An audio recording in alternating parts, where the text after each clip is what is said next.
இன்னைக்கு உள்ள அரசியல்ல சாதாரணமான ஒரு வட்ட செயலாளர் கூட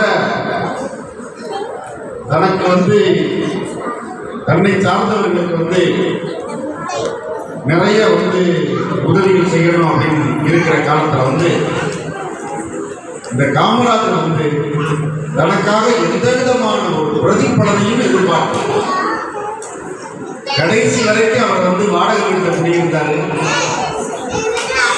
அவர் இறக்கும்போது கூட பெருசா பணம் டெபாசிட் தான் கிடையாது. அதனால ஒரு தியாக சொல் தனக்கு ஒரே ஒரு ஈவெண்ட் மட்டும் வேணா சொல்லலாம்.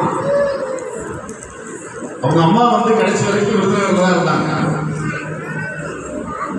முதலமைச்சர் வீடாச்சு அப்படின்னு சொல்லிட்டு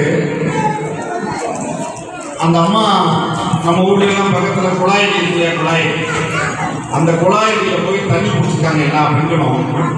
அவங்களோட சேர்ந்து இன்னும் இந்த கஷ்டப்பட்டு இந்த தள்ளாத வயசுல போய் தண்ணி குடிச்சு வர்றதை பார்த்த அதிகாரிகள் உடனடியாக காமராஜர் வீட்டுக்கு பக்கத்தில் ஒரு பைப் போட்டு கொடுத்துருக்காங்க, குடிநீர் பைப்.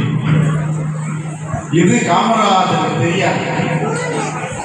அவர் யதார்த்தமாக தன்னுடைய தாயாரை பார்க்க வரும்போது நம்ம வீட்டுக்கு பக்கத்தில் ஒரு பைப் இருக்கிறத பார்த்து இது யார் போடுறது அப்படின்னு கேட்கிறாங்க.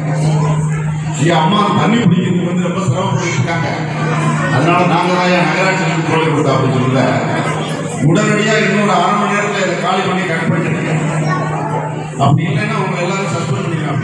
அதுக்கு என்ன அர்த்தம்னா தனக்காக எதையுமே விரும்பாத ஒரு பெரிய மனிதர், மாமனிதர் காமராஜரோட பிறந்தநாள் இன்னைக்கு.